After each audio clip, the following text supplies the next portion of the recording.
എന്നാ പറയണ്ടേ, ഇൻസ്റ്റാഗ്രാമിൽ ഇതിങ്ങനെ വൈറലായിക്കൊണ്ടിരിക്കലാന്ന്. അപ്പൊ എനിക്ക് അതിനൊരു മറുപടി പറയണം തോന്നിയിട്ട് ഞാൻ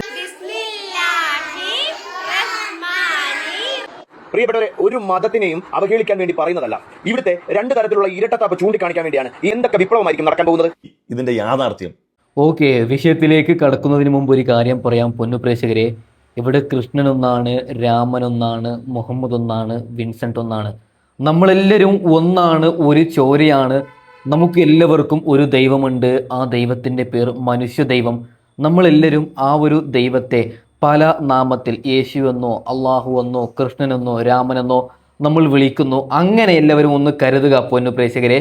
ഇന്നലെ അതായത് ഒരു ടീച്ചർ ഹിന്ദു വിദ്യാർത്ഥികൾക്ക് ഖുർആന് പഠിപ്പിച്ചു കൊടുത്തു എന്ന് പറഞ്ഞിട്ട് വലിയ വിവാദമാണ്. യൂട്യൂബിൽ നിങ്ങൾക്ക് കണ്ടിട്ടുണ്ടാവില്ല, ഇൻസ്റ്റഗ്രാമിലും ഫേസ്ബുക്കിലും ഏറ്റവും കൂടുതൽ വിവാദമാണ്. എന്താണ് അതിൻ്റെ സത്യാവസ്ഥ? പൊന്നു പ്രേക്ഷകരെ, ആ ടീച്ചർ തന്നെ കരഞ്ഞുകൊണ്ട് രംഗത്ത് വന്നിട്ടുണ്ട്. അതിനുശേഷം അൻസാരി സുഹരി ഉസ്താദ് ഇതിൻ്റെ സത്യാവസ്ഥ എന്തെന്ന് ക്ലിയർ ആയിട്ട് പറയുന്നുണ്ട്. ഒരു ഞാൻ ഭാരതീയൻ എന്ന് പറയുന്ന ഒരാളാണ് ഇത് വലിയൊരു പ്രശ്നമാക്കിയത്. അതായത് ഒരു കാര്യം പറയാം, ഞാൻ ഭാരതീയൻ എന്ന് പറയുന്ന അദ്ദേഹത്തിൻ്റെ പ്രൊഫൈലിൽ ഞാൻ ഇന്നലെ ജസ്റ്റ് ഒന്ന് ക്ലിക്ക് ചെയ്ത് നോക്കി. ഞാൻ സത്യം പറഞ്ഞാൽ ഞെട്ടിപ്പോയി എൻ്റെ പൊന്നു പ്രേക്ഷകരെ. അതായത് അദ്ദേഹം ഈ നാട്ടിൽ എന്തൊക്കെയോ പ്രശ്നം നടക്കുന്നുണ്ട്, അതിനെ കുറിച്ചിട്ട് ഒരൊറ്റ അക്ഷരം അദ്ദേഹം സംസാരിക്കുന്നില്ല. അദ്ദേഹത്തിൻ്റെ കോണ്ടന്റ് ചർച്ചാ വിഷയം എന്ന് പറയുന്നത് ജാതി മതം മാത്രമാണ്. മതം പറയുക, തമ്മിൽ തല്ലിക്കുക മാത്രമാണ്. ഞാൻ ഭാരതീയൻ എന്ന സഹോദരനോട് സ്നേഹപൂർവ്വം ഒരു കാര്യം പറയുകയാണ്, നിങ്ങൾ മതം പറഞ്ഞോളൂ, പറയണ്ടെന്ന് പറയുന്നില്ല. ഇത്തിരി മാറ്റിപ്പിടിക്കുക. എന്തിനാണ് തമ്മിൽ തല്ലിക്കുന്നത്? ഞാൻ ഭാരതീയ, ഞാനും നീയും നമ്മളെല്ലാവരും മരിച്ചു പോകുന്നവരാണ്. എന്തിനാണ് ഇങ്ങനെ വർഗീയത പ്രചരിപ്പിക്കുന്നത്? ഓക്കെ, നമുക്ക് വിഷയത്തിലേക്ക് കടക്കാം. ആദ്യം ആ ഒരു സ്കൂൾ ടീച്ചർ ഖുർആന് പഠിപ്പിക്കുന്നു എന്ന് പറയുന്ന ആ ഒരു വീഡിയോ കാണാം. അതിനു മുമ്പ് കുഞ്ഞു പ്രേക്ഷകരെ, നിങ്ങളുടെ ഈ ഒരു കുഞ്ഞു വിരൽ കൊണ്ട് വർഗീയത വേണ്ട എന്ന് ആഗ്രഹിക്കുന്ന എല്ലാവരും കുഞ്ഞു വിരൽ കൊണ്ടൊന്ന് ലൈക്ക് ചെയ്യുക, ഒന്ന് സബ്സ്ക്രൈബ് ചെയ്യുക. കുറേ പേര് വീഡിയോ കാണുന്നത് സബ്സ്ക്രൈബ് ചെയ്യുന്നവർ ഇത്തിരി കുറവാണ്, ഒന്ന് സബ്സ്ക്രൈബ് കൂടി ഞെക്കേക്കണേ. ഓക്കെ, നമുക്ക് ഖുർആൻ പഠിപ്പിക്കുന്നു എന്ന് പറയുന്ന ആ ഒരു വീഡിയോ. എല്ലാരും ഫുഡ് കഴിക്കുമ്പോൾ പ്രാർത്ഥന ചൊല്ലിയാ എന്നാ ചൊല്ലിയേ?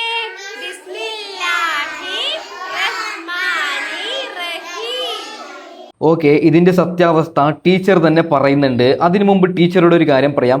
ഇതൊരു ഗവൺമെൻറ് സ്കൂളാണെങ്കിൽ ആ ഒരു സ്കൂളിൽ ഹൈന്ദവ കുട്ടികൾ ഉണ്ടെങ്കിൽ, വർഗീയതല്ല കൊണ്ടുവരുന്നത്, നിങ്ങൾ വിഷയം ക്ലിയർ ആവാൻ വേണ്ടിയിട്ടാണ് പറയുന്നത്, ക്രിസ്ത്യാനി കുട്ടികൾ ഉണ്ടെങ്കിൽ ടീച്ചർ ആ പറയുന്നത് തെറ്റ് തന്നെയാണ്. ഓക്കെ, അതായത് ടീച്ചർ തന്നെ ക്ലിയർ ആയിട്ടുള്ള മറുപടി തരുന്നുണ്ട്, അത് വെച്ച് തരാം. അതിനു മുമ്പ് ഇത് വിവാദമാക്കിയ ഞാൻ ഭാരതീയൻ്റെ ആ ഒരു വീഡിയോ നമുക്ക് കാണാം.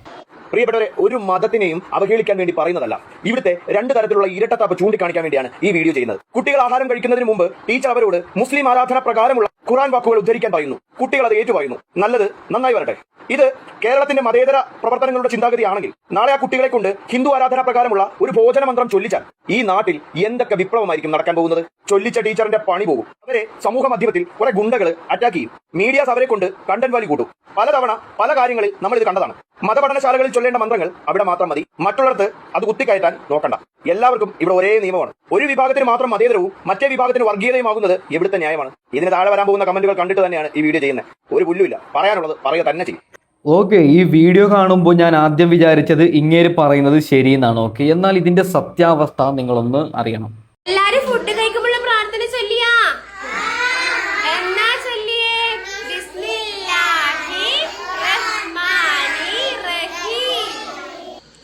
ഞാൻ കഴിഞ്ഞ ദിവസം സ്കൂളിലെ മക്കൾ ഭക്ഷണം കഴിക്കുന്ന ഒരു വീഡിയോ ഇട്ടിട്ടുണ്ടായിരുന്നു.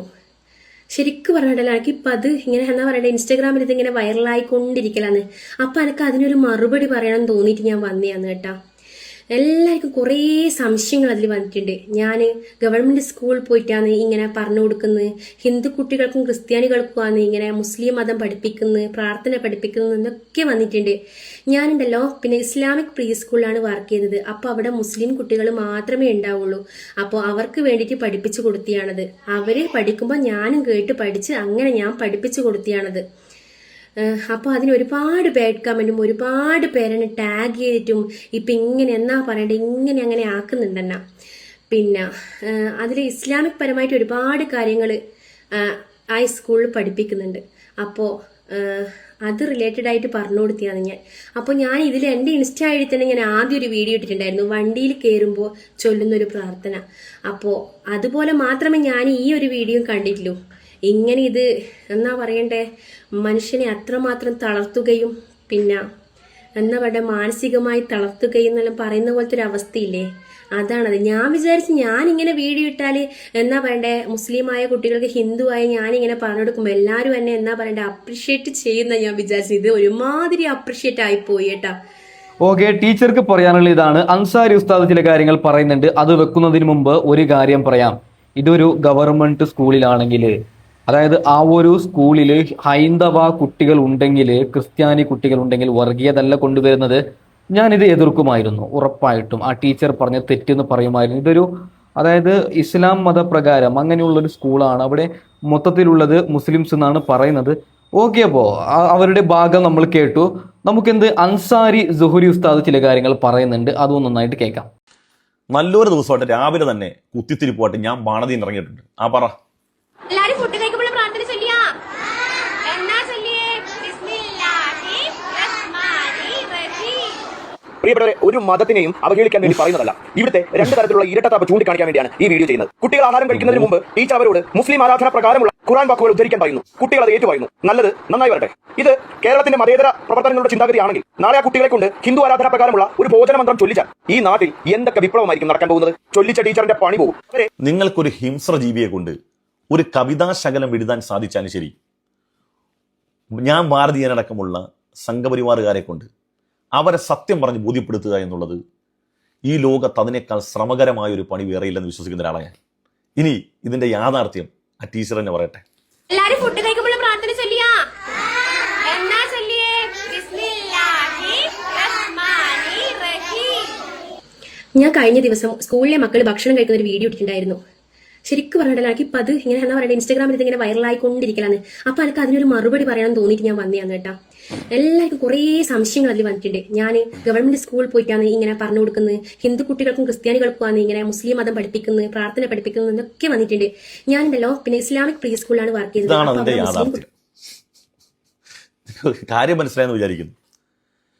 ഒരു ഇസ്ലാമിക് പ്രീ സ്കൂളിൽ അവിടെ പഠിക്കുന്ന മുസ്ലിം വിദ്യാർത്ഥികൾക്ക് ഇസ്ലാമിൻ്റെ കൾച്ചർ, ഭക്ഷണം കഴിക്കുമ്പോൾ ദൈവനാമത്തിൽ ബിസ്മി ചൊല്ലി കഴിക്കുക, ഭക്ഷണാനന്തരം ദൈവത്തിന് നന്ദി പറഞ്ഞുകൊണ്ട് അൽഹംദുലില്ലാഹ് എന്ന് ചൊല്ലുക.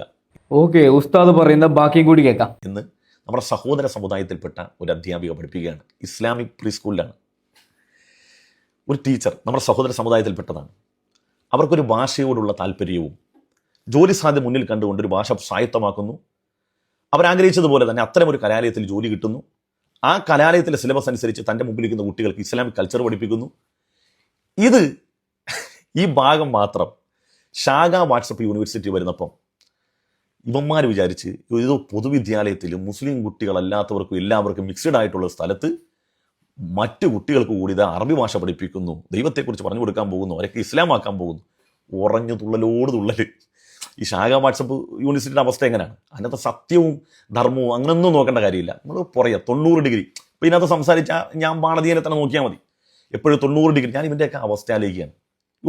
എന്തെങ്കിലും ഒരു ദിവസം ഇവനൊക്കെ മനസമാധാനത്തോടെ എന്തെങ്കിലും ഒന്ന് പറഞ്ഞു കണ്ടിട്ട് നമുക്കത് മരിച്ചാൽ മതിയായിരുന്നു. വലിയ ആഗ്രഹമാണ്. ഒരു ഭിത്തിയിലോട്ട് ചേർന്ന് 90 ഡിഗ്രി ചരിഞ്ഞ് നിന്നിട്ട് ഈ നാട്ടിലുള്ള ഇവന്മാരല്ലാത്ത മുഴുവൻ മനുഷ്യന്മാരെ പാകിസ്ഥാനിലേക്ക് കയറ്റിയാക്കല മര പരിപാടി. രാവിലെ ഇറങ്ങും ടോക്സിക്കോട്ടെ, അതെന്തോ ആയിക്കോട്ടെ. പക്ഷെ ഇതിനകത്ത് രസം എന്ന് പറഞ്ഞാലേ ഇവൻ പറഞ്ഞൊരു വാക്ക് നമ്മൾ ശ്രദ്ധിക്കണം. വരട്ടെ. നാളെ ആ കുട്ടികളെ കൊണ്ട് ഹിന്ദു ആരാധന പ്രകാരമുള്ള ഒരു ഭോജന മന്ത്രം ചൊല്ലിച്ചാൽ ഈ നാട്ടിൽ എന്തൊക്കെ വിപ്ലവമായിരിക്കും നടക്കാൻ പോകുന്നത്. ചൊല്ലിച്ച ടീച്ചറിന്റെ പണി പോകും. ഒരു ഭോജന മന്ത്രം പഠിപ്പിച്ചു കൊടുത്താൽ ഇവിടെ നാടാകെ കത്തും, മൊത്തം പ്രശ്നമാവും, രാജ്യത്തിന് ഇത് പിടിക്കും, സംസ്ഥാനമാകെ അട്ടിമറിയും. അല്ലേ? എൻ്റെ പൊന്നു ഭാരതി, നീ ഏത് ലോകത്താണ് ജീവിക്കുന്നത്? ഒരു മുസൽമാനെ സംബന്ധിച്ചിടത്തോളം നീ മനസ്സിലാക്കേണ്ടത്, ലോകത്ത് ഒരേ ഒരു വേദഗ്രന്ഥത്തിന്റെ പ്രാരംഭം ഇഖ്റാ നീ വായിക്കുക എന്ന്. ഒരു മുസൽമാനെ സംബന്ധിച്ചിടത്തോളം ഒരു ഭാഷ പഠിക്കുക എന്ന് പറഞ്ഞത്, ഒരു മന്ത്രം അല്ലെങ്കിൽ ഒരു ഭാഷ പഠിക്കുക എന്ന് പറഞ്ഞത് അതിന് ആ റേഞ്ചിൽ തന്നെ കാണുള്ളൂ. നീ നോക്കൂ, രാമായണത്തിന്റെ പ്രശ്നോത്തരിയിൽ 1ാം സമ്മാനം കിട്ടിയ ആർക്കാ? നീ വാർത്ത കാണണ മോനെ. രാമായണ പ്രശ്നോത്തരി മത്സരത്തിൽ ആദ്യ 5 സ്ഥാനക്കാരിൽ ഇസ്ലാം മതപഠന വിദ്യാർത്ഥികളും അവസാന വർഷ വാഫി ബിരുദ വിദ്യാർത്ഥികളായ മുഹമ്മദ് ജാബിറും മുഹമ്മദ് ബാസിത്തും DC ബുക്ക് സംഘടിപ്പിച്ച രാമായണ പ്രശ്നോത്തരി മത്സരത്തിലാണ് വിജയികളായത്. ആയുസ് പോകുന്ന ദേവുമാരിയിലെ മായാസമുദ്രത്തിൽ മുങ്ങിക്കിടക്കുക. വാർത്ത കണ്ട? ഇസ്ലാമിക മതപഠന വിദ്യാർത്ഥികൾ രാമായണത്തിൽ പ്രശ്നോത്തരിയിൽ 1ാം സമ്മാനം വാങ്ങുകയാണ്. എന്താല്ലേ അൻസാരി ദുഹുരി ഉസ്താദിന് ബിഗ് സല്യൂട്ട് കൊടുക്കുകയാണ്. എന്തൊരു ക്ലിയർ ആയിട്ടാണ് ഇദ്ദേഹം പ്രസന്റ് ചെയ്യുന്നത്. ബാക്കിയും കൂടി കേൾക്കാം. ഞങ്ങൾക്ക് ഇതൊരു ഭാഷയാടാ മോനെ, ഇതൊരു ഭാഷയാ. ഇത് പഠിച്ചാൽ ജോലി കിട്ടും ഇന്ത്യ മഹാരാജ്യത്ത്, അല്ലാതെ മറ്റൊന്നും പുഴുകി തിന്നാനൊന്നുമില്ല. പിന്നെ ഇനി രണ്ടാമത്തത്, മറ്റൊരു ഇസ്ലാമിക കലാലയത്തിൽ സംസ്കൃത അധ്യാപകനെ വെച്ചുകൊണ്ട് ക്ലാസ് എടുക്കുന്നത് ശ്രദ്ധിച്ചു. ഗുരുർവിഷ്ണു ഗുരുർദേവോ മഹേശ്വര ഗുരു സാക്ഷാത് പരബ്രഹ്മ തസ്വൈ ശ്രീ ഗുരവേ നമഃ. नमस्ते इति वयम् आरम्भं कुर्मः. प्रथमम् एकं सुभाषितं पठामः. भवान् एकं श्लोकं पठति वा? पठति. उद्यमेनैव सिद्ध्यन्ति कार्याणि न मनोरथैः न हि सुप्तस्य सिंहस्य. നീ കണ്ട, നീ കേട്ടാ, ഞങ്ങളെയൊക്കെ സംബന്ധിച്ചിടത്തോളം ഒരു ഭാഷ പഠിക്കുക എന്ന് പറഞ്ഞൊരു പുതിയ അറിവാണ്. അറിവിന് വലിയ പ്രാധാന്യം കൊടുക്കുന്ന മതമാണ് പരിശുദ്ധമായ ഇസ്ലാം. ഞങ്ങൾക്കൊരു സംസ്കൃതം പഠിക്കുക. എടാ 22 ഈ അറബി ഭാഷ എന്തുകൊണ്ടാണ് വർത്തമാന കാലഘട്ടത്തിൽ ഈ നാട്ടിലെ മറ്റ് സമൂഹങ്ങളോട് പഠിക്കുന്നത്? എടാ ലോകത്തിലെ 22 രാജ്യങ്ങളിലെ ഔദ്യോഗിക ഭാഷ അറബി. നമ്മുടെ ഈ സംസ്കൃതം എന്നുള്ളത് നമ്മുടെ രാജ്യത്ത് പോലും ഔദ്യോഗിക ഭാഷയല്ല. ഇത് സംസാരിക്കുന്നവർ പോലും വളരെ തുലം കുറവാണ്. പിന്നെ നമ്മുടെ രാജ്യത്ത് അത്തരം ഒരു ജോലി സാധ്യത മുന്നിൽ കണ്ടുകൊണ്ട് സംസ്കൃതം, എത്രയോ ഇസ്ലാമിക പണ്ഡിതന്മാരുടെ മക്കൾ പോലും അവർ എടുത്തിരിക്കുന്നത് സംസ്കൃതമാണ് ആ ഒരു സബ്ജക്റ്റ്. ഇതൊക്കെ ഒരു ഭാഷ പഠിക്കലില്ല. ഇതിനപ്പുറത്തേക്ക് എന്താണ്? നീ ഒരു ഭോജന മന്ത്രം അങ്ങോട്ട് ചൊല്ലിക്കൊടുത്താൽ ഇവിടെ ഇപ്പൊ എന്ത് സംഭവിക്കാൻ പോകുന്നു? വെറുതെ നാട് നാശമാക്കാൻ വേണ്ടി വൃത്തികേട് പറയുന്നത്. അയ്യേ നിനക്ക് ചെറുപ്പക്കാരനല്ലേ? നീ ഒരു ചെറുപ്പക്കാരനല്ലേ? നിനക്ക് നാണം തോന്നില്ല? എല്ലാ സമൂഹം ഇതൊക്കെ കണ്ടുകൊണ്ടിരിക്കല്ലേ? ഭോജന മന്ത്രം ചൊല്ലിക്കൊടുത്താൽ അവിടെ ഇതൊക്കെ നന്മയാടാ, ഇതൊക്കെ നല്ലത് പിന്നെ നിന്റെ ടെൻഷൻ എനിക്കറിയാം, അത് മനസ്സിലായി. ഈ അറബി പഠിക്കുക, അതുവഴി ഖുർആൻ പഠിക്കുക, അങ്ങനെ പഠിച്ചു കഴിയുമ്പോഴത്തേക്ക് അവർ കൂടുതൽ ആഴത്തിൽ അങ്ങനെ സ്വാധീനിക്കാൻ കഴിയുന്ന ഒന്നുണ്ടെന്നുള്ളതാണ്. എടാ നീയൊക്കെ കൊണ്ട് നടക്കുന്നു, നീയൊക്കെ പറയുന്ന ലോകത്ത് മനുഷ്യരെ സ്വാധീനിക്കാത്തത്. ആദ്യം നീയൊക്കെ ഒന്ന് ക്ലിയർ ആകും. നീയൊക്കെ ഒന്ന് മര്യാദക്ക് മനുഷ്യരോട് സ്നേഹത്തെ ഒന്ന് സംവദിക്കും. അപ്പം ജനങ്ങൾക്ക് ഈ പറയുന്ന ആശയം ഇന്നലെ ഞാനൊരു ചെറുപ്പക്കാരനുമായിട്ട് സംവദിച്ചിരുന്നു. അവൻ്റെ എന്ത് രസമാണ് അദ്ദേഹത്തിൻ്റെ ഭാഷ സംസാരിക്കാൻ, അദ്ദേഹത്തിൻ്റെ സംസാരം കേൾക്കാൻ എന്ത് രസമാണ്. അതുപോലെ മര്യാദക്ക് മനുഷ്യരോട് മര്യാദക്ക് സംസാരിക്കുക, മനുഷ്യത്വത്തോടു കൂടി മനുഷ്യരോട് സംസാരിക്കുക. അപ്പം നമ്മളൊക്കെ കേൾക്കുമ്പോൾ ഇയാൾ കൊള്ളാമല്ലോ, മനോഹരമായിട്ട് സംസാരിക്കുന്നുണ്ട്, ഇയാളെ ഇന്ന് അറിയാൻ ശ്രമിക്കും. നീയൊക്കെ ഇന്ന് വരെ, നീ ആകട്ടെ, ശശികല ടീച്ചർ ആകട്ടെ, പ്രതീഷ് ആകട്ടെ, ലക്ഷ്മി കോണത്താകട്ടെ, ഏത് മനുഷ്യനെ നോക്കിയോ എന്നെങ്കിലും മനുഷ്യൻ്റെ സ്നേഹത്തെക്കുറിച്ച്, സൗഹൃദത്തെക്കുറിച്ച്, സൗഹൃദത്തെക്കുറിച്ച്, ഇന്ത്യ എന്ന് പറയുന്ന മഹാരാജ്യം നമ്മളെല്ലാവരും കൂടുന്നല്ലേ, ഈ മനുഷ്യരെല്ലാം ഒന്നായിട്ട് പോകണം, ഒന്നായിട്ട് പോയാണ് നമ്മുടെ രാജ്യത്തിന് ബലം ഉണ്ടാകുക. ഇങ്ങനെ എന്തെങ്കിലും ഐക്യത്തെക്കുറിച്ച്, സ്നേഹത്തെക്കുറിച്ച് പറഞ്ഞുകൊണ്ടാണ് രാവിലെ മുതൽ വൈകുന്നേരം വരെ ഈ ലോകത്തുള്ള മുസൽമാന്മാർ മൂത്രം ഒഴിച്ചതും കാഷ്ടിച്ചതും പരിശോധിച്ച് അതിൻ്റെ റിസൾട്ട് പറയല്ലേ നിന്റെയൊക്കെ പണി. അതുകൊണ്ട് എന്തായി ഈ സാധനം നിന്റെയൊക്കെ അന്നും ഇന്നും ഒക്കെ നിന്റെയൊക്കെ നിലപാട് ഇതായതുകൊണ്ട് തന്നെ നിങ്ങൾ കൊണ്ട് നടക്കുന്ന ഒന്നും മറ്റുള്ളവർക്ക് സാംശീകരിക്കാനോ സ്വായത്തമാക്കാനോ അവരെ കൊണ്ട് താല്പര്യം വരുന്നില്ല. കാരണം നിങ്ങളിലൂടെ നിങ്ങളുടെ ആശയം കാണുകയാണ്. മനസ്സിലായ? നിങ്ങൾ കൊണ്ട് നടക്കുന്ന ആശയത്തെ തെറ്റിദ്ധരിക്കുകയാണ്. ഇത് മനോഹരമായൊരു ആശയമാണ്. ഈ മനോഹരമായ ആശയത്തിന്റെ പ്രതിഫലനം നിങ്ങളുടെ സ്വന്തം ജീവിതം കൊണ്ടോ നിങ്ങളുടെ വാക്കുകൊണ്ടോ നിങ്ങൾക്ക് കാണിക്കാൻ കഴിയുന്നില്ല. നിങ്ങൾ വെറും വിദ്വേഷം പറയുന്ന ഒരു സമൂഹത്തെയും പച്ചയായ മനുഷ്യർ ഉൾക്കൊള്ളത്തില്ല ഭാരതീയ. അതുകൊണ്ട് ഒരു വിഷയത്തിന്റെ യാഥാർത്ഥ്യം മനസ്സിലാക്കിയിട്ട് സബ്മിറ്റ് ചെയ്യും. നീ ഒരു ചെറുപ്പക്കാരനല്ലേ, നമ്മുടെ നാടിന്റെ നന്മക്ക് വേണ്ടി നല്ലത് പറ. ഇങ്ങനെ 24 മണിക്കൂറും കുത്തിത്തിരിപ്പും നാശം ഉണ്ടാക്കാതെ നല്ലത്. ഓക്കെ, അൻസാരി ദുഹുരി ഉസ്താദിന്റെ ഭാഗം ശരിയായിട്ടാണ് തോന്നുന്നത്. ഒരു കാര്യം പറയാൻ പൊന്നു പ്രേക്ഷകരെ, നമ്മൾ മതം പറയുമ്പോൾ ഇപ്പോൾ അതായത് സ്കൂളിൽ ഹിന്ദു കുട്ടികൾക്ക് ഖുർആൻ പഠിപ്പിച്ചു, അല്ലെങ്കിൽ മുസ്ലിം കുട്ടികൾക്ക് ഹിന്ദു എന്തെങ്കിലും ഒന്ന് പഠിപ്പിച്ചു എന്ന് പറയുന്ന അങ്ങനെയുള്ള കോണ്ടന്റ് ചെയ്യുമ്പോൾ നമ്മൾ പഠിക്കണം. അത് നമ്മൾ 4-5 പ്രാവശ്യം കേൾക്കണം, ആർക്കെങ്കിലും വിളിച്ച് ചോദിക്കണം. നമുക്ക് ഉറപ്പായാലേ നമ്മൾ വീഡിയോ ചെയ്യണം. കാരണം ഞാനൊരു വീഡിയോ നാളെ, അതായത് ഈ പറയുന്ന ഹിന്ദു കുട്ടികൾക്ക് ഖുർആൻ പഠിപ്പിച്ചു, അല്ലെങ്കിൽ മുസ്ലിം കുട്ടികൾക്ക് ഖുർആൻ പഠിപ്പിച്ചു, എന്തെങ്കിലും ഒരു വർഗീയത പറഞ്ഞു കഴിഞ്ഞാൽ അത് തമ്മിൽ തല്ലിക്കും. ചിലപ്പോൾ ആ വീഡിയോ കണ്ടിട്ട് ആരെങ്കിലും കണ്ടവനെ കൊല്ലും. ഇപ്പം ഞാൻ ഒരു ഹിന്ദു ആയിട്ടുള്ളവരെ മുസ്ലിംസിനെ ഹിന്ദു ആക്കാൻ ശ്രമിക്കുന്നു എന്ന് വെറുതെ ഒരു വീഡിയോ ഇട്ട് കഴിഞ്ഞാൽ അത് കാണുന്ന ചില ആരെങ്കിലും ഇത് അങ്ങനെയൊക്കെ നടക്കുന്നുണ്ടോ, തൊപ്പി വെച്ചവനെ കാണുമ്പോൾ ഇടിക്കൂലേ, നേരെ മറിച്ചിട്ട് തൊപ്പി വെച്ചവനും മറ്റൊരുത്തനെ കാണുമ്പോൾ ഇടിക്കൂലേ, ഇവന് അങ്ങനെ ഇങ്ങനെ ചെയ്യുന്നു. അത് അപ്പോൾ ഞാൻ ഭാരതീയ നിങ്ങളോട് എനിക്ക് പറയാനുള്ളത്, ഇത്തരത്തിലുള്ള കാര്യം നിങ്ങൾ ചർച്ച ചെയ്യുമ്പോൾ ആ സ്കൂളിലേക്ക് വിളിക്കുക. ഏതൊരു സ്കൂളിൻ്റെയും, നമ്മുടെ കേരളത്തിൽ പ്രൈവറ്റ് ആവട്ടെ ഗവൺമെൻറ് ആവട്ടെ, ആ സ്കൂളിൻ്റെ പേരടിച്ചു കഴിഞ്ഞാൽ ഗൂഗിളിൽ നമ്പർ കിട്ടും. എന്തായാലും ആരെങ്കിലും 2 പ്രാവശ്യം വിളിച്ചു കഴിഞ്ഞാൽ എടുക്കുന്നുണ്ട്. അപ്പോൾ ചോദിക്കുക, കാര്യങ്ങൾ അറിഞ്ഞു വേണം ഇത്തരത്തിലുള്ള കാര്യങ്ങൾ ചർച്ച ചെയ്യാൻ. വേറെ നിങ്ങൾ എന്ത് വേണമെങ്കിൽ ചെയ്തോളൂ. ഞാൻ ഭാരതീയനോടൊരു കാര്യം പറയാം, നിങ്ങളെ വീഡിയോ ഞാൻ ഒരു 5-6 വീഡിയോ ഇരുന്ന് കണ്ട് വളരെ വളരെ മോശം, തമ്മിൽ തല്ലിക്കാതെ വേറെ എന്തൊക്കെയോ കോണ്ടന്റ് ഉണ്ട്. നിങ്ങൾ ഇതും ചർച്ച ചെയ്യണം. നാട്ടിൽ നടക്കുന്ന എല്ലാ പ്രശ്നവും നിങ്ങൾ ചർച്ച ചെയ്യണം. നിങ്ങൾ ഇഷ്ടമാണ്, നിങ്ങൾ ഞാൻ ചോദ്യം ചെയ്യുന്നതല്ല, എൻ്റെ അഭിപ്രായമാണ് ഞാൻ പറഞ്ഞത്. ഓക്കെ, അപ്പോൾ തൽക്കാലം വൈൻഡപ്പ് ചെയ്യുകയാണ്. Okay, by.